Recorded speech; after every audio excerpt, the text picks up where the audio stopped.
little post-it note, that's totally okay too. So there are 6 instructions. Write it. 6 instructions, but I ask you to keep your number that you start with and the number you end with quiet. Should put that in the, we'll keep it a secret. So choose a number between 1 and 9. Multiply that number by 3. Add that number by 3. What? Multiply by 3 again.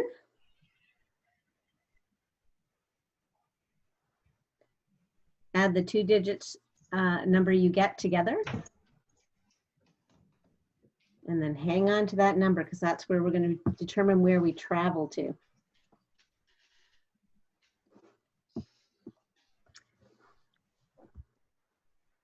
Yeah, so hang on to that number, keep it quiet, see where everybody gets to go. Yesterday being Earth Day, I had a moment looking through old travel pictures. And I was like, where did we go? What did we see? Hopefully we'll get to do that soon. I'll be happy to like leave Lambton County. Yep, it will be nice. Hey, Pam, our Chatham-Kent said today that we're allowed to use the Chatham-Kent trails. Are you guys allowed to in Lambton? We've always been using the trails. Well, depends what you describe as trails. Like all our municipal parks have been, what do you call, like they've been open for walking through, all of them. Our parking lots are closed.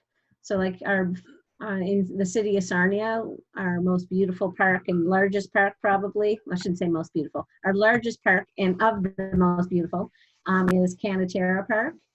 And so like you can't really park inside the park, but you're allowed to walk through it. So lots of people are doing that. Lots of discussion about benches because lots of people enjoy like sitting and looking at the sites, or if you need a little break. So but they're all closed and that sort of thing. And then, yeah, it was our health unit. Our health unit said that they're also, fishing is now allowed and the CK boat ramps are open for those who heard otherwise. So they're starting to open up a little bit. Yeah, our boat ramps were just closed last week, so I don't know what that means. Oh, somebody's talking about... Does this sound better now? No. Kate, if you slide your finger from the bottom of the iPad and slide up, do you get a symbol for a little bell icon that sort of stops all alerts? That might stop all sounds from coming from the iPad.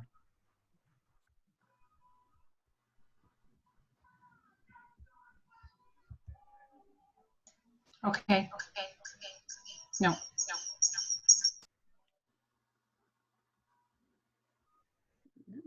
Oh, and so Mark, and I don't know if that's really Mark, we're finding that lots of families are sharing devices. So Mark, I'm interested in your response. I parked at the end of Cathcart last week and walked into the park, Canatera Park. So good problem solving. Kate, while we're waiting, maybe if you just go right to your iPad and only use your iPad today, because I'm the one sharing the screens, Pam's managing the chat. So really, you're only going to need your iPad to share your screen, right? Yeah. Do you want to try that? Yep, I can do that. Kate, it's That's Denise. fine. Yes, Denise, hi. pull from the right top corner of your iPad down and that bell is there. Yeah, okay, thanks. Yeah. It's okay. Is it working? Now we have 2 Kates moving. Can you hear me? Kate's twin. Yeah. And it's not echoey, is it? No, it's good. And we have your left and right side. Good job. I put Camera makeup on view. today. It's awesome. That's good. Okay, I'm good. You can ignore me now. I'm all good. Everything is perfect. That's so good. Oh, there's my alarm for 2 o'clock. 2 o'clock. My goodness. 2 o'clock. That I keep. This is an old joke for people I've met with online, but I've set an alarm for myself twice a day. 10 o'clock and 2 o'clock, and it's called the stretch and move break. and I've ignored it just about all the time because something's happening at 10 o'clock or 2 o'clock that I can't miss. So I should move it to like 4:30 or something like that. So welcome, everybody. So Pam, are you ready for me to go to the next slide? If you were Yes. joined us early, then you will have done this little activity. So we have a number, get your number, and then look at Okay. this grand list of places where we could travel.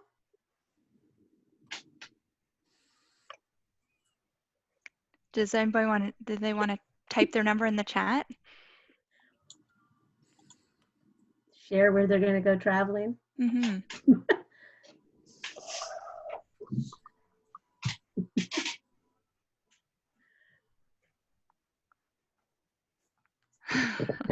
I feel like this is a trick question. It this is a trick question. The power of 3. Yes, we all get to stay home. Boo. Boo hiss, I know. I didn't even I'm read thinking the Brandy list. made a choice. I'm thinking Yeah. Brandy Robinson made a choice that she's like, I'm going to England. Yeah, exactly. Now we're really ready to pick it. Exactly. Yeah. So now where do we really want to go? Yeah, exactly. It's true. All right. Thank you. So we're ready to start then. Kate? Yeah. Yes, so welcome everybody. We're glad that you can join us for our second office hour for the junior teachers. We had a lot of good chat last week, and it's good to see some new faces this week. And I can't see the chat because I'm going to be hosting with Sally, and Pam's going to be checking out the chat, so please feel free to jump in there. But thanks for joining us. We're happy to have you.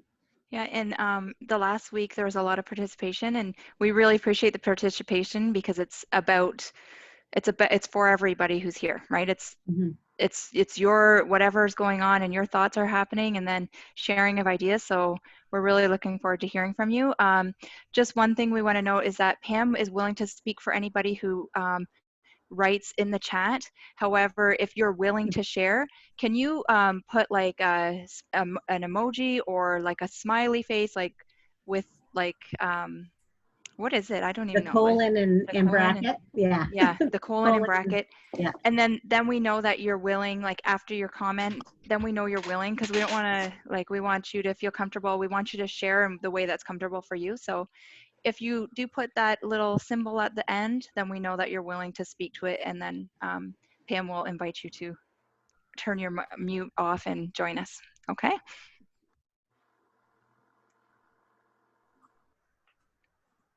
Oh, you're muted, Kate.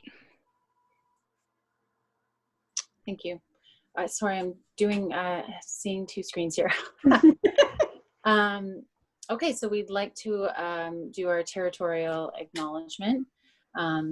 We would like to acknowledge that the land on which we operate our daily work activities and the place we call home is part of the traditional territory of the Chippewa, Odawa, Potawatomi, and Delaware nations.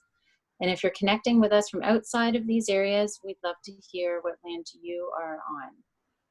And this beautiful photo was taken by Pam. It's at the Blue Water Bridge in Point Edward, and it's of the Souls Memorial. I didn't know that actually, Pam. And it was commissioned to commemorate the long history of the gathering of the nations at Aamjiwnaang for the Land Treaty 29. So that's really lovely. Thank you for sharing that. Did you take that recently? Pre our remote learning COVID time, but it's because that's another place we were talking about, places where you can walk and can't walk. So Under the Bridge has been closed. So this is down that area, but it's lovely. And it's, if you look at the circular path too, there's a directional part to it too. So it's really interesting to be there at different times of the day to see the light on it. So it's a lovely memorial. And the river there is actually used to be called the Rapids. And so that's like quite an important piece of Indigenous heritage there. And Point Edward, I understand, has lots of importance there for earlier Indigenous gatherings. And so the beach is there and the land is there. So there's a lot of artifacts that sometimes get discovered as people are building homes and everything there. Yeah, it's a gorgeous picture, Pam. Thank you. Okay, so we have, as you've heard already, we've already been talking. I'm Sally.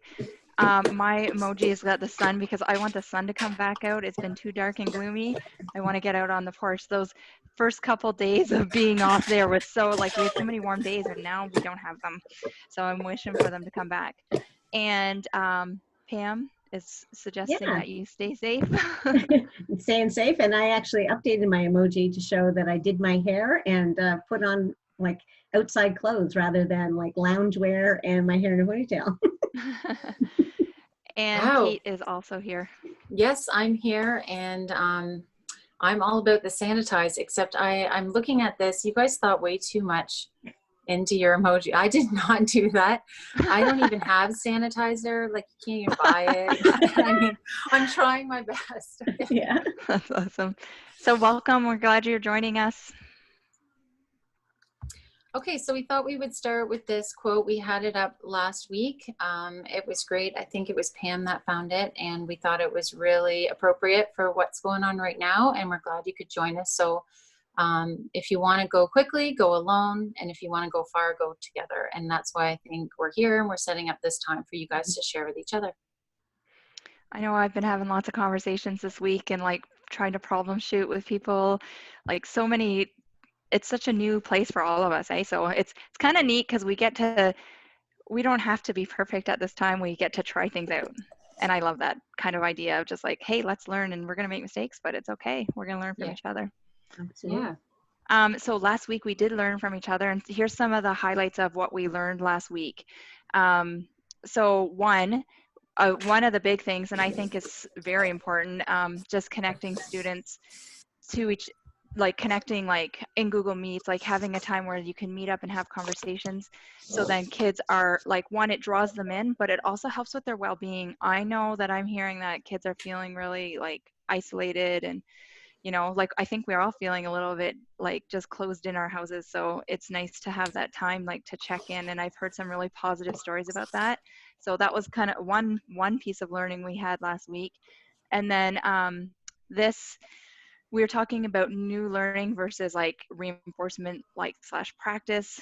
And the new learning was like for new learning, like some concepts that are new to students, that using video is probably the most successful, like from what we're hearing, like that it's been the most success, that students can listen to that video and replay it. But not everybody knows how to create those videos or what to do. There's been lots of ideas around that. Some people are just having a friend, or like not friend, probably have family member, because you're not with your friends right now, recording them like just like with their video, like their iPad or their phone, and just recording, and they're actually writing on paper, or they're writing on something, a window.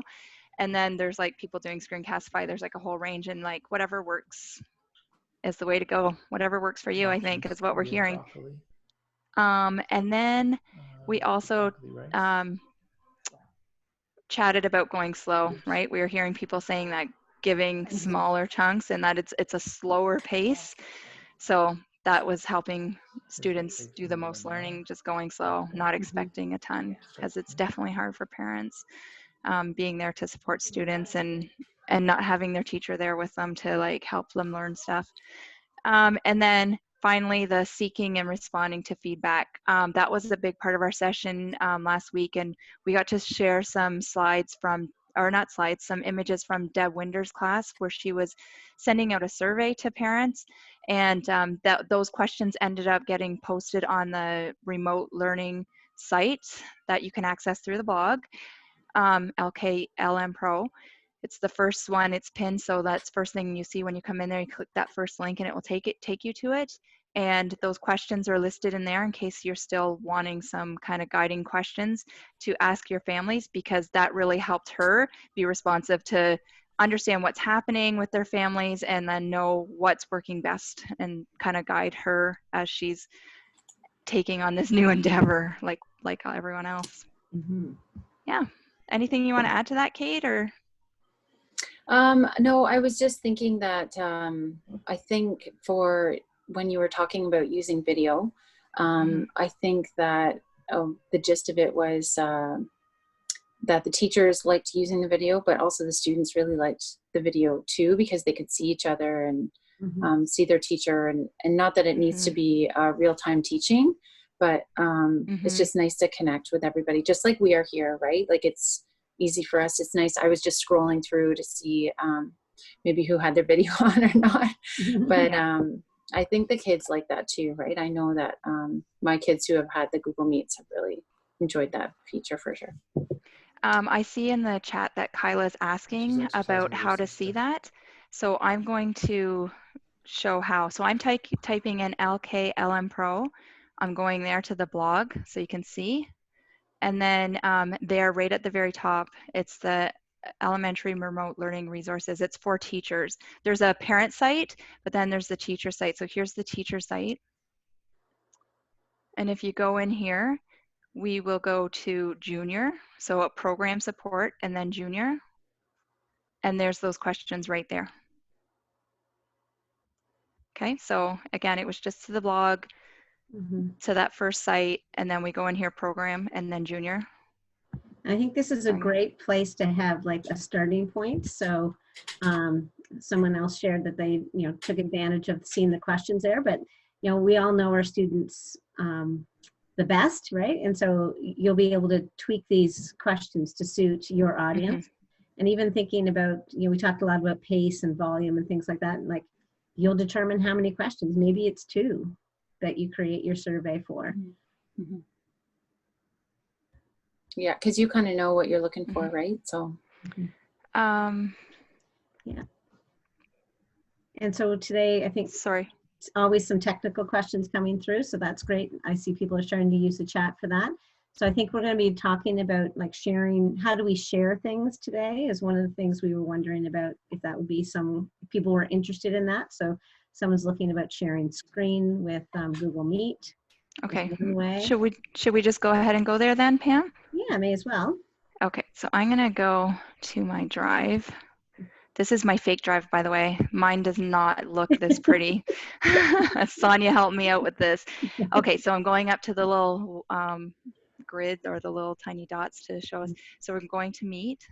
So now I have not used Meet a lot. I've joined in a few, so we may have to work through this together. So the question was, how do we share a doc in Meet?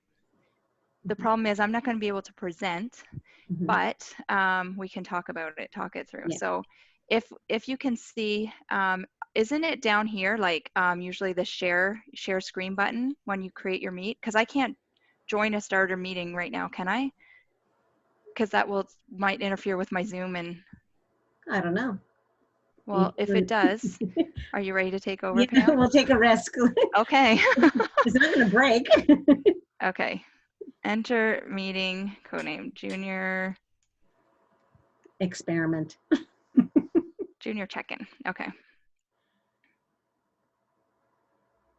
Okay, so camera is starting. So it's probably going to take over your Zoom one. That's probably what's going to be. Yeah. So we might lose you. Anyway. Okay, so dismiss. Yeah. Okay, join now.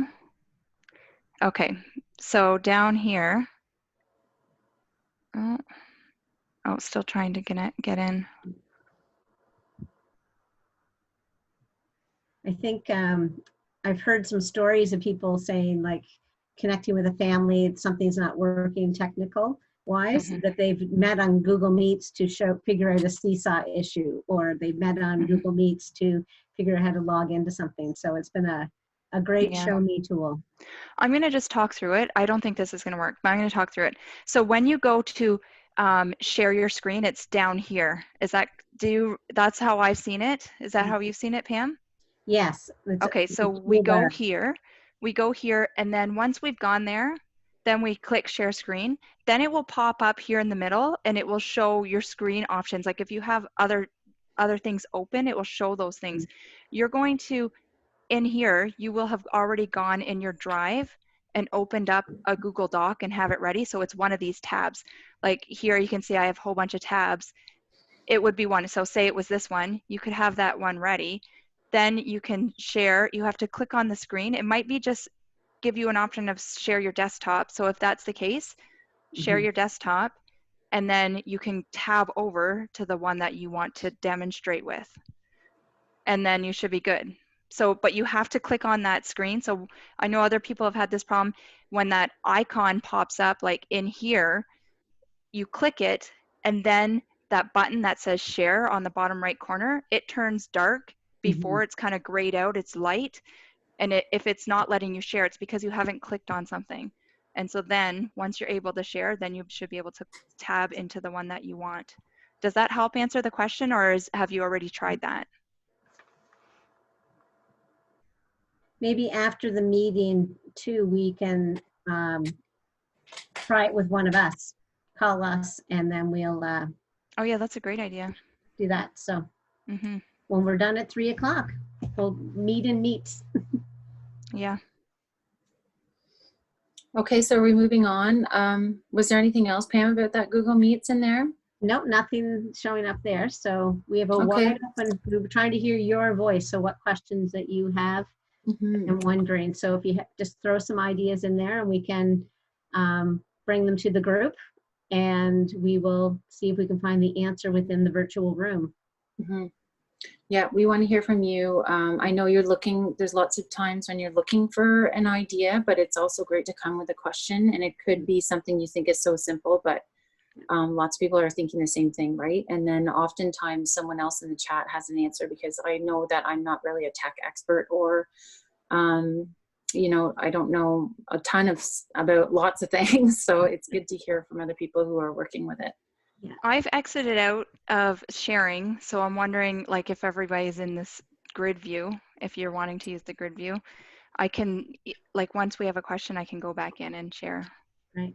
So I see a question there that's come up about Android devices, and I'm going to make the assumption this is about a Seesaw account. Is that true? Because we are hearing that students that have Android devices that are using Seesaw is aware of the issue, and the draft version is not working on Android devices. So that's one of the pieces that comes back. So if they flip to a computer, they're able to access everything, but the draft version is not available on Android devices on Seesaw. So that's where we are right now. That's the reality that we have. Did you see, Pam, her comment right here that she just made? I found out this week. Yeah, so that's what we're talking about. So if they Okay. draft it and send it back and forth, they're not getting it. They're thinking That's the that- send back, is that, okay. Yeah, I don't exactly. know Seesaw very well, so that's Yeah. why I'm a little confused. Yes, Okay. so it's much more challenging for that. And so some families are just figuring that out now. They're thinking things are working a lot there. So it is something just to be aware of that with our Seesaw group. So that's just good to know, like, what your parents, or what devices the kids are using from home, I guess. I wouldn't have thought Absolutely. of that. So you just need to know what devices everybody's using, because there'll be complications if you're using an iPad, a laptop, a Chromebook. It's Right. different view for everybody. And also, I think we need to make note of how old the devices are, because I have like a variety of ages of iPads in my house. Mhm. And the one that I'm on right now is a good one, and it's got all the bells and whistles. But then we have other ones that have limited tools. So even though we can still open up the activity, I don't have like a record button, and I can't add a picture and things like that. So I'm not saying like don't send activities like that, but it was just a parent note that I noticed that I had to, you know, change the way that I did things. Yeah. Mm-hmm. So that we have to acknowledge that is a challenge, that we're not all using the same device, the same vintage. So like that's another layer of problem solving we have. And so someone else is coming up with a similar problem that I have, is a management of information. So but how do we go about storing all of that pieces of information? Okay. So that's the Google Classroom. Okay, I'm gonna go to share my screen again. And while you're in there, we also are wondering about the extension for the grid view in Google. Oh, yeah. Someone had mentioned that last in Google week. Meets. Yeah, okay, Google Meets. Let me do that first. So if you just type in grid view extension for Google Meet, click it, and then go there. It is pretty neat to have that. It's easier to see everybody. And all you have to do is add it to Chrome. All I did was click that button, and then actually you can't see it right now on my desktop because I'm on my daughter's computer, but then it has like a little grid view, the same type of little grid view that you would see in Zoom, for example. And then you just click it, and then it automatically, while you're in Meet, it will automatically turn it to grid view so that it looks like this. So you can see your students. It's kind of nice. So just type in Google Meet Grid View. It's an extension that just comes on. You can see I have an extension up here already. Mm. Okay, so we're gonna go to Classroom. So I can't actually, like I have, so see this right here, class code. Well, when you add your Google Meet, like an ongoing thing, it stays right here.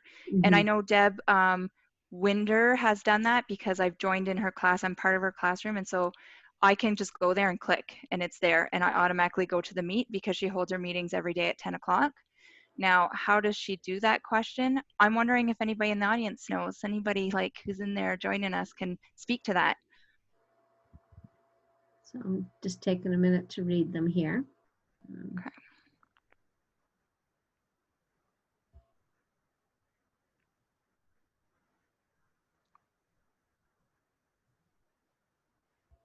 So no questions about that, answers about that. Oh, events in Google Calendar. So maybe that can help with management of things. And we're talking about deleting out of Google Classroom. If it's Sorry, Google- are we on the same topic? I thought we wanted to have Google Meet for Classroom. Is that what we're talking about, or no? We're talking about something different. Yeah, so Cleaning people are up. using Google Meets. You gave that. That was good. And then people are just wondering about the archiving and tidying Okay. up their Google. Okay, let's do that. Actually, I had that question yesterday. So you can archive a class, Mhm. but I don't think that's what they're asking. They're asking No. about cleaning up their class. So Kate, I'm wondering if you can join in here. I know Sonia and I are actually meeting with a teacher tomorrow morning on this topic, and she's gonna guide us through that, because if you look here, if I want to delete this, grades and comments will also be deleted. So we've used it, we've got the information, I've gathered what I need from it, the kids have seen their feedback, it's gone now. I can't really bring it back. Kate, I is there think anything? that, well, in our G2 session with Sharon, Mhm. that was the Google 2 session, she was definitely more versed in it than me. But that was a question that came up as well. In this classwork section, that's when we decided that you should make the topics. So when if you Yep. scroll up and you make, that's how you made your math and your language and that. Mhm. And then you could file your things under those. Yeah, so like the other if I, suggestion was making like a topic. So it was like this week, right? So April, whatever the beginning of this week was, I don't know the days anymore. So then like Monday to Friday and having that a topic, and then having all of the student activities under that topic, that might be helpful. yeah, But then so like I if can you're, drag this and put it into math, and I can Mhm. decide where it is in math, so that cleans it up, right? So then you're not Mhm. seeing everything, like you're just getting the newest. So when you want to create a topic, like you can just go click on create and go to topic, and then daily meeting, let's say, and then under there, you can post things so it's organized, it's easier for everybody to see. Is that what you're saying, Kate? Yeah. And then Okay. as you scroll, the things that are gray are things that have been done by the student. So that gray, like when they So this complete is, if it was an activity, it would turn gray that they've submitted it.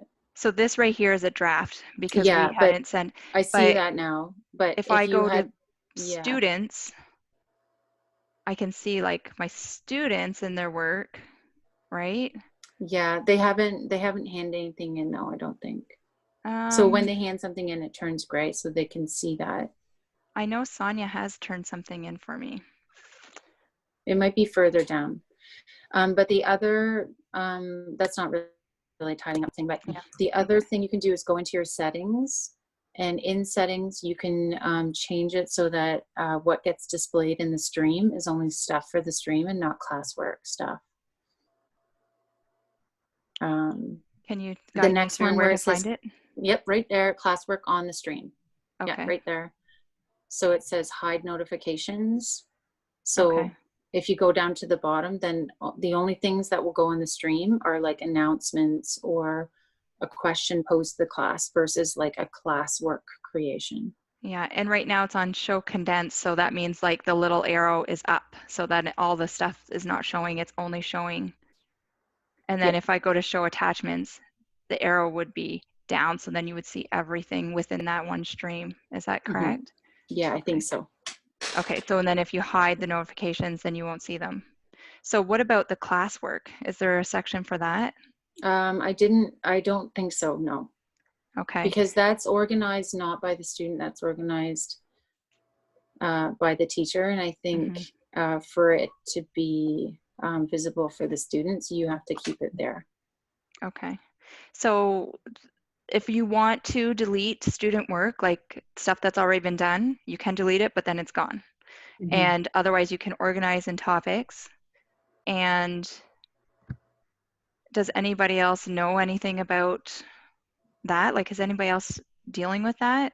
Pam, is anybody commenting in the chat about it? So like that is a stress that, you know, the topics are getting, there's many topics, so how to manage that. Someone suggested a daily checklist, so kids go to that folder and see what they need to do and what file to go to. So there's that option. You know, so it does add up pretty quickly. And then you were showing Google Meets that's set up within the Google Classroom.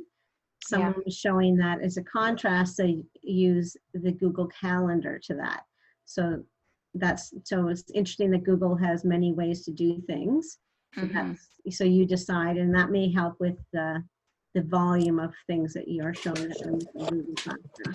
If I go here, like I really can't say enough about this Control-Alt-Achieve site. And if I actually say setting Google Meet in Classroom, it really has answered a lot of my questions. So if we click on it, maybe this will help. Keeping students from rejoining. Google Meet and classroom integration. So it's right there. The video explains how to do it. So that site's called Control-Alt-Achieve, and often the answers are right there. So that might help for how you want to set in like Google Meet, like set up the classroom code. But then, like you said, the calendar, you would go over here to the calendar. Is that correct, Pam? That's what I'm reading from other people. Yeah. Okay. And so, this is actually my daughter's calendar. I should close it. I don't know. It can't be. Yeah, it is. Yeah. No, you know what? It's Deb Winder's calendar, I think, because I'm in her classroom, so I'm seeing her students' assignments. Yeah. So actually, any student who logs into their Google Drive will be able to see those assignments, and then it would see the Meet. It's not in here though because she doesn't have it set up in the calendar. She has it, so they just click on the link on her Google Classroom. And people are sharing tidbits of information about dragging topics around so you can keep the most important ones at the top so you can organize that way. Yeah, that's nice. Yeah, and then, you know, consistency about scheduling meetings in Google Calendar and using the same link. So again, consistency there will help make things familiar and easy to move to. Yeah. Yeah. Any other questions? I think we're doing well here in the chat. So there's a lot of sharing going on about Google. I know people are finding very creative ways of doing things. So, and I think this is what our office hours is set up for, right? For pose a problem and then the solution will bubble up. Yeah, those extensions are really fascinating. Like, oh, they're so great. Yeah, so lots of interesting things there to go. And you know, as far as accessibility, like our students all have access to Read Write Google, right? So it's making sure that that is available to our students. And that would be a little extension right up here. Like you can see I have an extension on there, but it would be a little R&W puzzle piece right there for the students if they have that extension on. And they're so simple to install. You just click the button and then it's there. Yeah, and I think, you know, we keep coming back to that pace and volume question. So some people are sharing in the chat about volume and hearing from parents they want a little less, one activity a day. So I think it's really important for us to be listening to our families out there and kids. Pam. Yeah, so I'm really, like, it's hard news to hear that they're feeling overwhelmed with the number of announcements, but it's important for us to hear about that. Yeah, because the more we know, then the easier it is to help support them. Yeah. Well, and I wonder too, I know that as we sort of come to a close of our third week here, that I think teachers are feeling more comfortable. I mean, you can correct me if I'm wrong, but I'm only sort of looking at it from a parent point of view. But I think it came up last week too, whether people were assigning their work on Monday for the week or every day, and what works best for most people, and sort of figuring out what the vibe was with your class, because that might also cut down on some notifications too, right? Like notifications are a thing. I get it. Oh yeah. I don't like Yeah. anything anymore because I don't want to be a notificator. Yeah. But yeah, so that could be a way to cut down on stuff the parents seeing all the time, right? Yeah, and I'm wondering about the challenges we're having about those kids that I can pick it, relax. Choice is great. That's good. Do that and they can manage that. And then we also have students in our classes that choice overwhelms them. No, I want to do it all. Like this is, you assigned it, I should do it all. So how do we go about managing that? I don't have an answer for that, but I hear you. Like you're not alone. And I hear that question too, posed all the time, that students are having a hard time with choice even to do that. I wonder if that's when it's nice to meet with a small group. And when I say meet, I don't really know what that looks like if that is a Google Meet, or is that just assigning certain things to small groups, or how people are doing that. Maybe that's one way that you can sort of differentiate your teaching and learning, I guess. Yeah, I've heard I've heard of teachers like doing whole class meets, and then it's more of like a check-in and like kind of a fun type thing to like engage the students and give them that connection, but then having like break off, like having a group on one day, another group a different day, and so then it's easier to have those conversations and support them with what's going on. Right. Yeah. And then also like some check-in times, like where the teacher's just there if they have questions about their homework. Right. There's been some sharing back and forth about choice grids, and some people are thinking about trying that out. And then like, what are the individualized plans? Like we're still trying to figure out how do we reach all these students and what's best for them. Just like every day in the classroom, we just don't get that feedback from them as quickly, right? We can't be as responsive. So we're figuring that all out. There was another question about quizzes and finding when kids do a quiz, how do we get the responses? Through Google Forms? Yes. Okay. So does anybody know? Is there anybody who wants to talk to that and like who's joined us today? Oh, Diane's willing to. I see the little smiley face. Diane, you want to unmic? And then maybe you should go to grid view, should you, or no? Or is she going to walk you through? I think she might walk us through. Okay. I don't know. Diane, are you going to unmute and join us?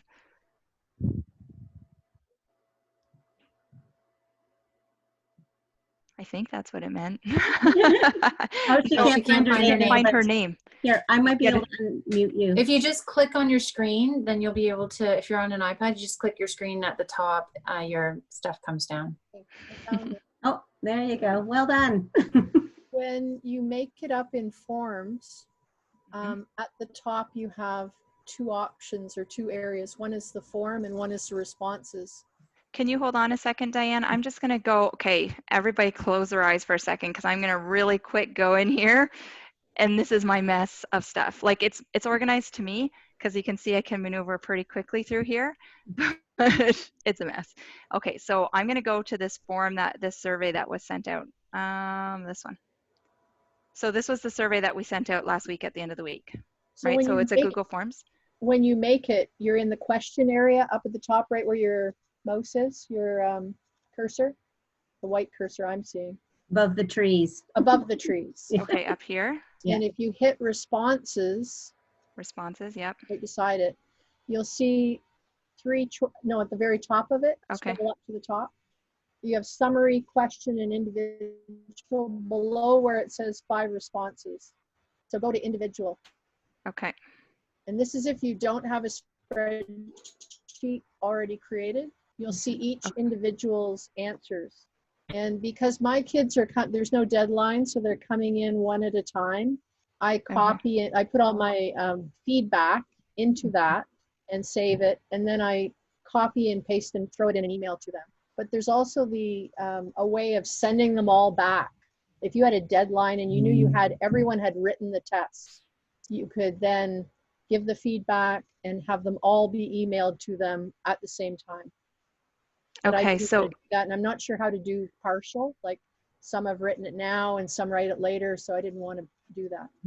so there was a question about how can you know that it's been turned in? So there's no notification then? If you go to individual and click on it, Uh-huh. you could get a list of the names of everybody who's done it. Well, I guess you have nobody who's written it. I get a little list, and I was told when you do a form to always answer it yourself. You do one response yourself. Your name will, right where, go up to the very top where you have that little 1 of 5, under summary 1 of 5. Yeah. It shows in that spot. Those when are you the have different responses. Yeah. written it.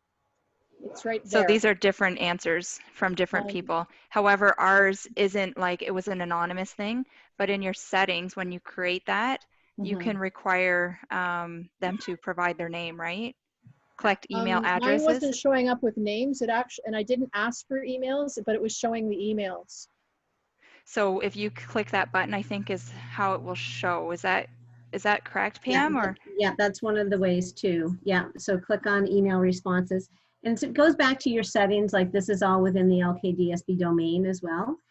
And some of you may find it, like people in the chat were thinking about using that green spreadsheet icon. So if you click on that, Sally. On which one?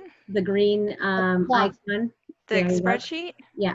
So what happens there is when you've created that, so when I made that form and shared it with Sally, I clicked on that and said, please make me also at the same time a spreadsheet so you can have the spreadsheet of responses. So that was in the settings.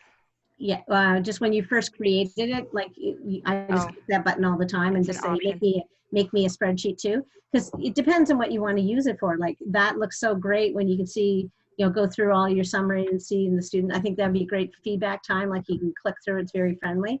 But as a teacher, the spreadsheet might be helpful for me to go through and sort my kids into groups and, everybody got this question wrong.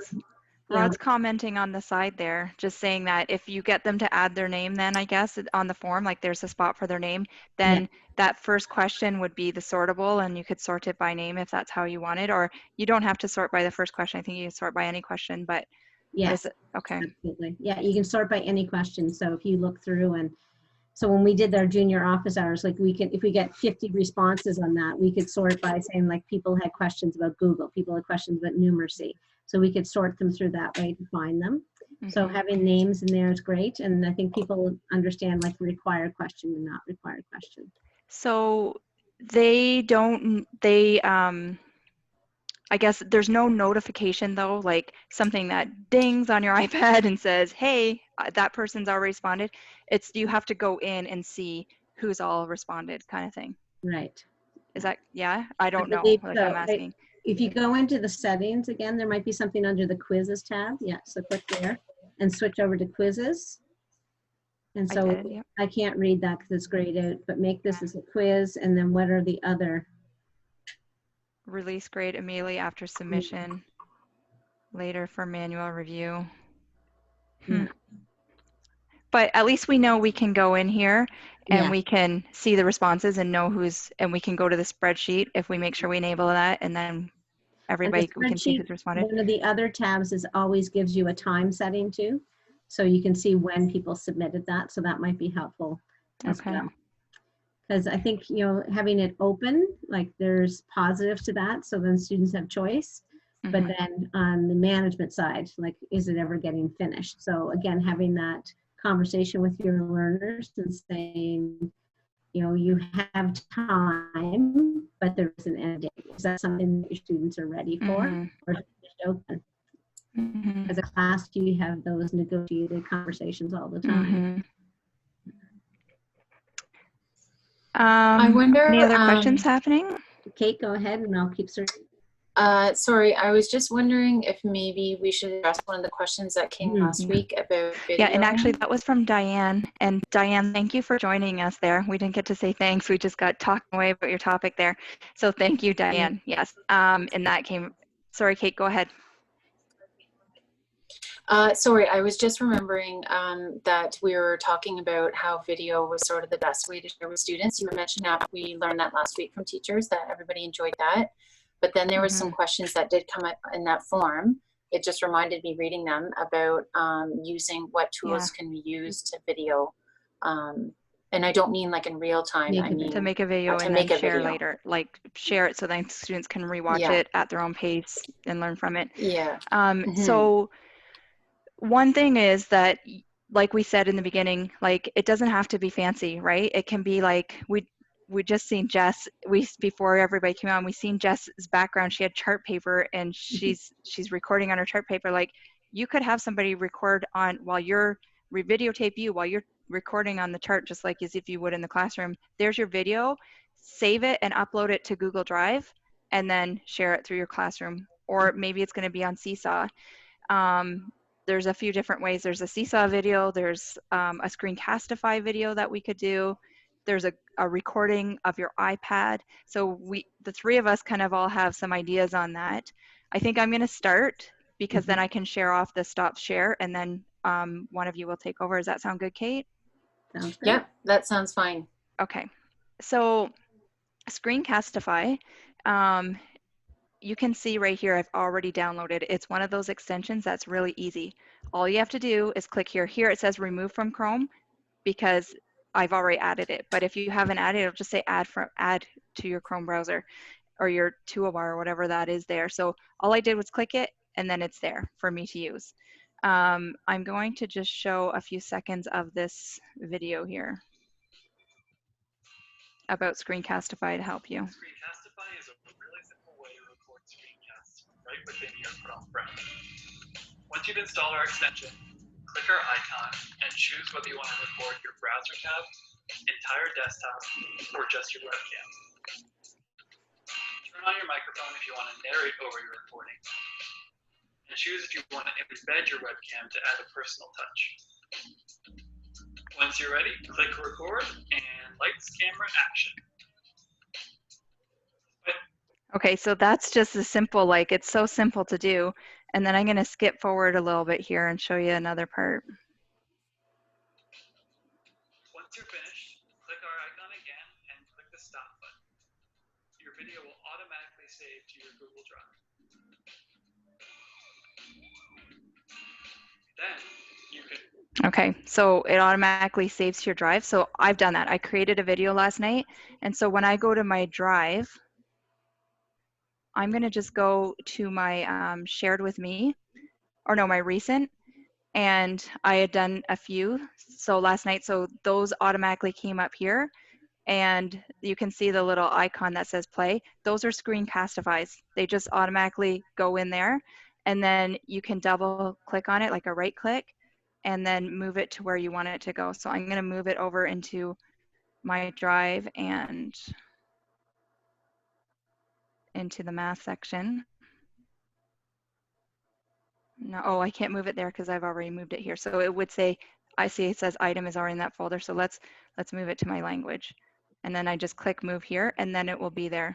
So then when I go back, I know where to find it.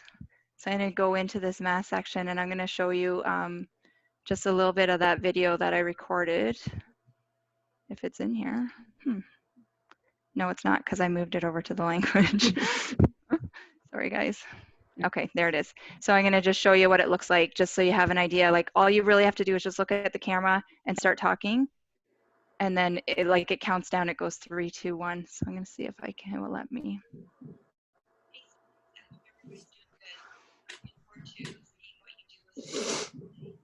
going to give you a demonstration so you know what you need to do, how to use this web-based app, Fractions from Math Learning Center, and I'll have the link in the Google Classroom for you. So, and I want you to see Fraction Learning site too. So you can see that I'm using the fractions to help give the instruction. And if I wanted to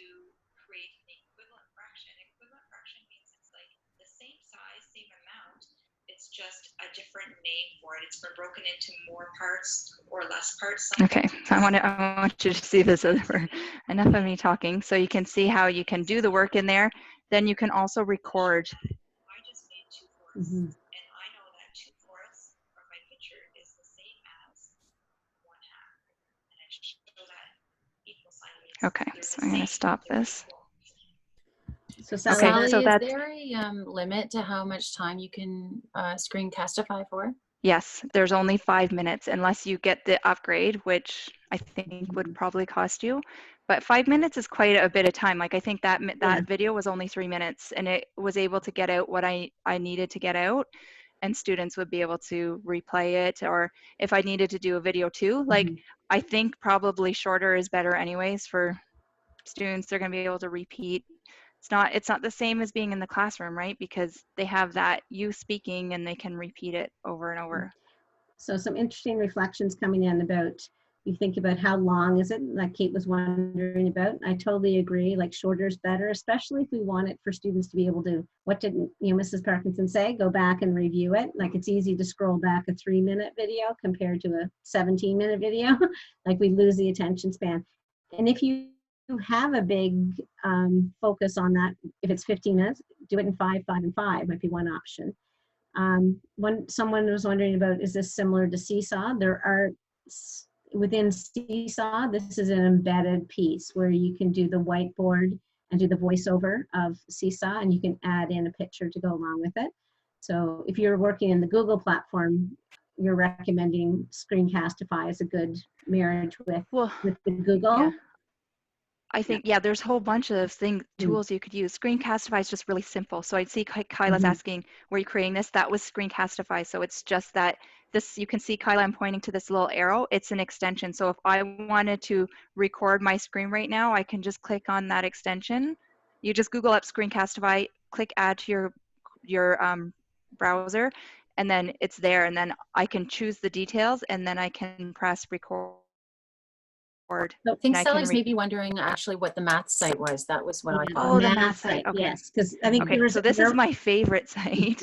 One of my favorite sites. This site is amazing because I like how it's called Learning Center, and it has all of these apps or like virtual manipulatives that you can use. But the best thing is they're not like an app that you have to download to your computer. It's just like you can open the web-based app. So like, and they have those for Mathies as well, yeah. if you're familiar with Mathies. And so like all of them have basically the same layout. You can write on them using the pencil, and then you can drag over the manipulatives right onto your page. So I think this is a conversation Sally and Kate and I were having yesterday. But the whiteboard question has come up. Someone asked that to start off here. So what you were working on, was that a whiteboard and you brought in math tools, or was that? So it's Math Learning Center, and it's each Math Learning Center has like a whiteboard built into the background type thing. And so then you have all your manipulatives on the screen, and you can click on the pencil. You have to have it down, and then you can draw. Very smart board looking site. So I think that's comforting to see it kind of comparison between the two. But I think added on to that, so like you as a teacher using the whiteboard, the manipulatives, and the video in that instruction or reinforcement stance. But is this also something that students could use to share their answers? I think so. I think it'd be a lot of teaching for the students, like it's a give site, and then they could do the work and they could take a screenshot and then upload their image of their work. So I don't know about like them recording and doing all that. Like you have to teach that, and depends on what your students are like, right? Like how old they are and how much they are techie and can do that. Some kids probably could do it, just tell them the name of the thing and they can go do it, right? So it just depends. Yeah. Jana's just asking if— well, and if they have an iPad, then that would be different also, right? Yeah, so that's where you're going to go, Kate. So I'm going to stop sharing. Jana was just asking, can you do Screencastify at the same time? Yes, like I got to the site, then I just clicked on the Screencastify, and then I started my recording. And so then once my recording's done, I click it off, and then it goes to my drive. So it's done. Okay, so I'm going to stop sharing, and Kate's going to take over, and she's going to talk about the iPad and how you might do it on the iPad.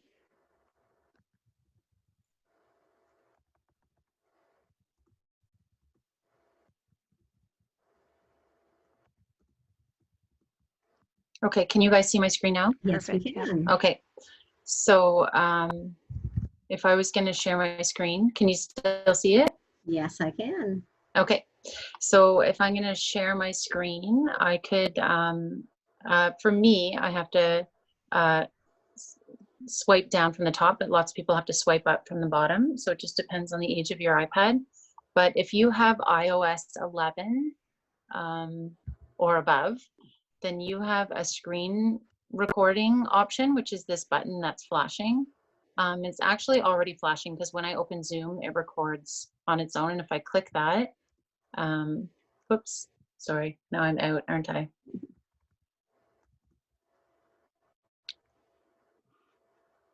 Sorry, I'm out, aren't I? Yes. So let's try her again. Yep. That's the way it works. I know.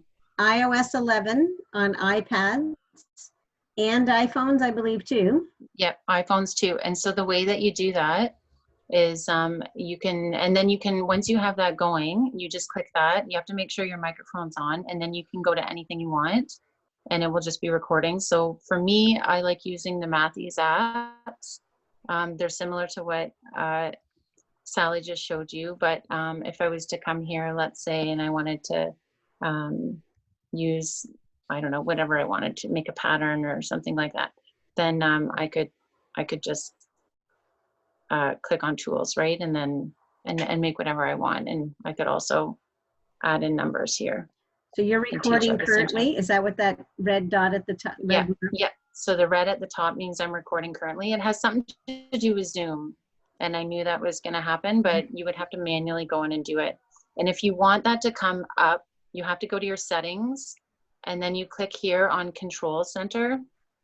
And then you'll know if you have iOS 11, because if you don't have over here where it says customize controls, then you don't have iOS 11 and your device might not be capable, but most newer iPads are able to do it. And then you click on that, and then mine has already been selected. So here, this is what I have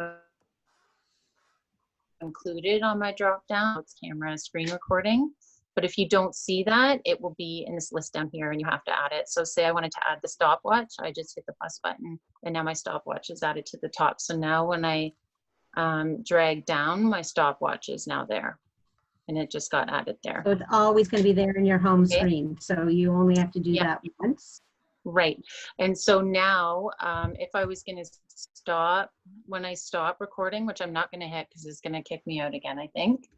Then it gets stored in your, it automatically gets stored in your photos.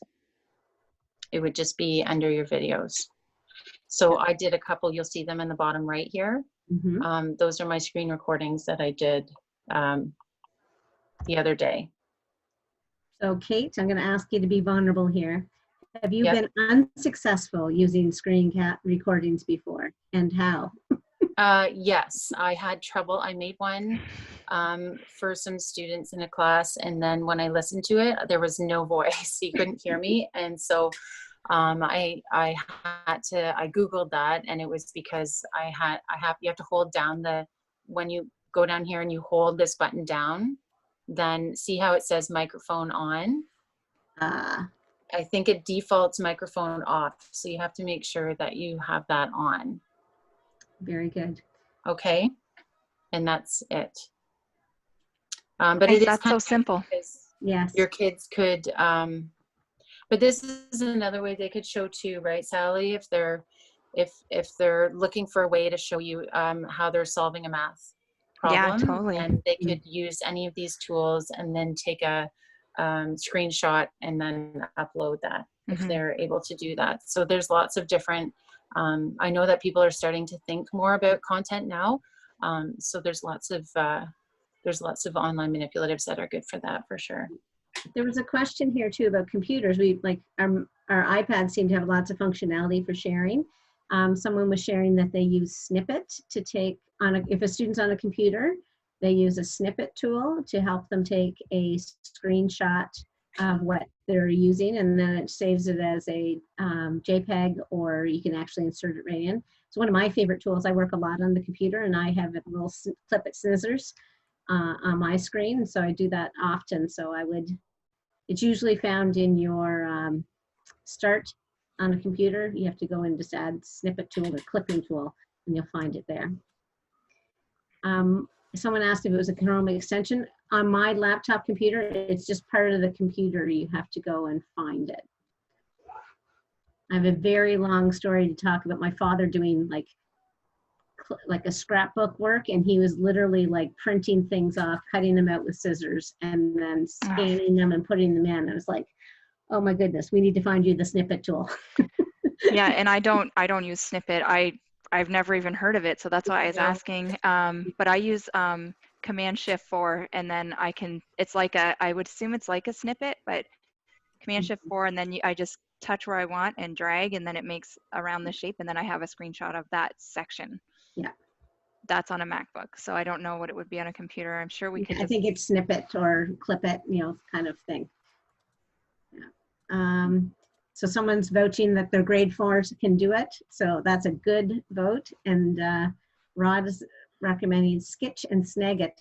Sounds like a Disney pair. Skitch and Snagit. Yeah, and both do that type of thing. Yeah, because if you're on the iPad, taking a picture is easy. But then when you're on a computer, you're like, how do I do that? Yeah.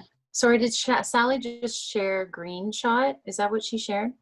No, but that was the one. Was that the one team brought up yesterday? Yeah. The other day? Yep. And I tried that out. I downloaded it. It was really easy. I just went to greenshot.com, and then you just download it for either a MacBook or a PC. Android, I guess, is the other device. And and so now I just hit print screen, and it comes up, and then I can just clip exactly, and it goes, and then I just say save to clipboard, and then I can I don't have to open it in my screenshots or anything. It's nice. It's great. Yeah. And it's free. So like, this is where I'm getting at the point of being overwhelmed. Like there are tools over there. How do you find the right one? They basically all do the same thing. That's right. They're, it's just about how you feel doing them. I like the visual representation of some tools better than others. So I think that there's no judgment as to which one you're using, right? It's just using that. And it is. Yes, thank you, greenshot.org. Yeah. Oh, thank you. It is 2:57, ladies. Yeah. And Jen? I wonder if there's any outstanding questions. You should type them in the chat, because we can have a look at that, and then we can get back to you, or we'll share our screen again, and then you can add them to the form that we'll show you. Exactly. Yeah, and just thinking about the use of those snippet tools, like for reading, like we talked a lot about math, but like in reading, if you find a graphic text that you want to share, like snippet for that. There's been lots of information text pieces that you think the picture's great, like how do I get that? The snippet tool helps that a lot. So maybe next week when we meet next Thursday. Right. Same pass and same Zoom code. Yep, same. And then here are the other sessions. So just a reminder, like you don't have to just come to the junior session. If there's questions, you can pop in those other days. Like they may have some answers, because there's a whole bunch of teachers on there, so somebody's got to have the answer. Absolutely. Yeah. And maybe I know this week, Gretchen Sands Gamble has joined primary group, and I don't know if she joined the intermediate group. I didn't listen on that one. But like we might have her next week just to share that Indigenous perspective piece, but it's all our responsibility to bringing that to our students learning too, but she's got some great things to share as well. Diane posted last week looking about that Screencastify, right?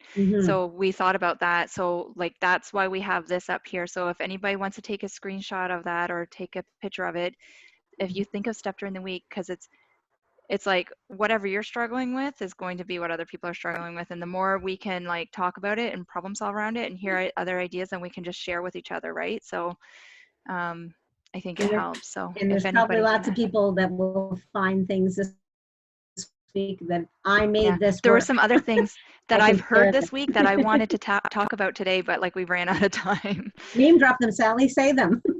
Oh, like just like the struggles of like doing a live meeting and sharing your screen at the same time and seeing your students at the same time, and like what's the best way to do that? And like I've heard so many different ways in the last couple days, and like I'm just like, what is going to work? So, you know, that would be a good thing to hear from one of you out there, like what's worked for you. And you It's know, like tell somebody and they tell two people and then they tell Mhm. two people and so on and so on. So, Yeah, like I'm struggling with that one, the Google Meets, and like being able to see your students, and then like been brainstorming around that and don't have the answer yet. Well, thanks everyone for joining our conversation today.